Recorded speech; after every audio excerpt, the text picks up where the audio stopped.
Hello friends, welcome to Electronic Circuit Hub. So today we will understand the design of op-amp differentiator. Okay, so we will learn the working of op-amp differentiator. We will learn how a triangular wave can be converted into a square wave.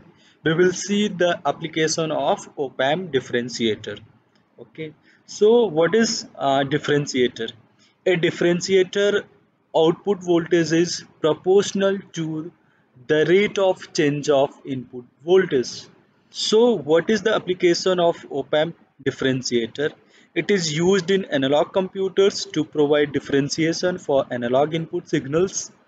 It is used in wave shaping circuits to detect high frequency component of input signals, and it is also used in frequency modulator at rate of change of detectors. Okay, now we will understand the working for ideal op-amp differentiator. So you can see here a capacitor C1 is connected in series with your input signal, and a resistor is connected in feedback loop, and here is a Vout.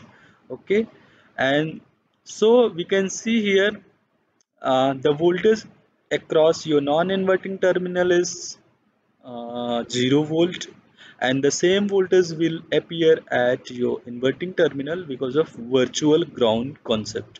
So since voltage at this node equals to 0 volt, that means you will have 0 volt here and you will have 0 volt here. So at time t equals to 0, at time t equals to 0, this capacitor C1 uh, behaves like a short circuit, and your capacitor start charging with a constant current IC1. Why the constant current? Because your capacitor one end is always held at 0 volt. Okay, so the capacitor charging current IC equals to I in. Okay, so the input current is always equal to your charging current, and the voltage across the capacitor VC equals to V in. So your capacitor will get charged up to your maximum value of V in. Okay, now we know that Q equals to ICT and Q equals to CVC. This is the equation in the terms of current, and this is the equation in the terms of voltage for charge stored at capacitor. Okay, this is Q equals to charge stored at capacitor, and if you equate these equations, ICT into CVC, ICT equals to CVC, and if you want to find IC, you will get VC divided by T into C, and this is the equation of straight line, where straight line y equals to mx plus c, where y equals to IC, m equals to VC divided by T in, and C equals to 0, and this is VC divided by T is the slope of your input signals. Now you can see your charging voltage across this capacitor VC1 is always equal to V in, because of you have 0 volt here, and your IR2 current flowing through this resistor is IC1, and which is equals to I in. If you want to find out V out equals to IR2 into R2. Now if you replace IR2 by IC1, that means VC1 into VC1 divided by T into R2 C1, and this negative polarity, because of you are finding V out, and your plus is here and your minus is here. So if you apply a positive going ramp, that means for time t equals to 0 to t equals to 1, your current will flow in this direction and your output is negative.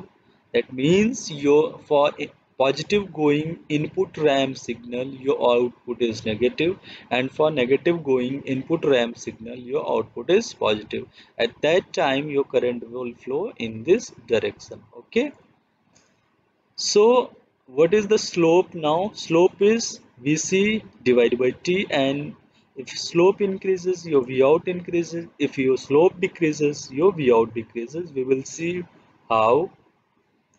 And now, so the output is proportional to the slope, that means rate of change of your input voltage, and your proportionality time constant is R2C1. Okay, R2C1. So let us consider an example here. Your capacitor value C1 equals to 1 nanofarad and R2 equals to 2.2 kilo ohm, and this is your input signal which is going from minus 5 volt to 5 volt. Okay, and the time period for positive ramp is 5 microsecond and time period for negative ramp is 5 microsecond. Now you have to calculate time constant, slope and V out. So the time constant is R2 into C1. Okay, R2 into C1. This is C1, that is 2.2 K into 1 nanofarad, which will come 2.2 microsecond. If you want to calculate slope, which is equals to Vc divided by T, that means voltage stored at capacitor Vc equals to 10 volt divided by 5 microsecond this time period. Okay, this is the voltage which will come 2.2 microsecond.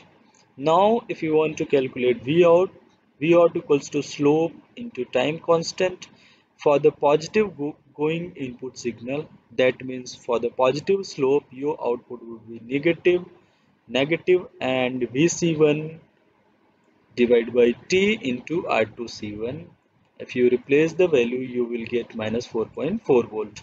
For negative going slope, that means your input is going positive to negative. This is your input signal if your output equals to plus 4 by 4 volt. Okay, so this is your final output.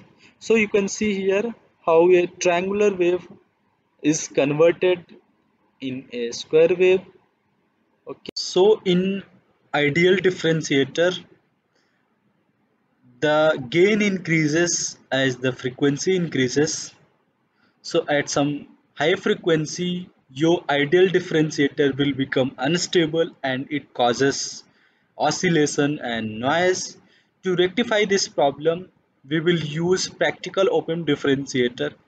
So in practical op-amp differentiator, a R1 is connected in series with C1 and a C2 is connected in parallel with R2. Okay. So this R1 and C2 stabilize the differentiator at high frequency and reduces the noise effect. Okay. The value of C2 could be in picofarad, let's say 100 picofarad, and the value of R1 could be in few ohm, let's say in 100 ohm. And this is RC, which is used to compensate the current. So now we will see the frequency response of ideal differentiator and practical differentiator. Okay, so this is gain versus frequency plot. So for ideal differentiator, at frequency f equals to 0, your gain is minus 20 dB and it increases until it reaches to f equals to fx. So at f equals to fx, your gain is now for ideal differentiator is unity, that means 0 dB, and fx can be found by using this formula. Fx equals to 1 divided by 2 pi R2 C1 R2 into C1, and you can see here beyond this frequency f equals to fx is it continuously increasing with 20 plus 20 dB per decade. Okay, and it continuously increasing while increasing your frequency. So this is the reason why, because your ideal differentiator will become unstable and it creates oscillation and noise. So in case of practical differentiator at frequency f equals to fy, your gain start decreasing with minus 20 dB per decade. Okay, and Fy can be found by using this formula. Fy equals to 1 divided by 2 pi R1C. This is R1 and C. So you can see here in practical differentiator, this is the curve for practical differentiator. So you can see here in practical differentiator, you have a wide frequency response while not in ideal differentiator. Okay, so thanks for watching this lecture. If you have any question, feel free to ask me in comment section.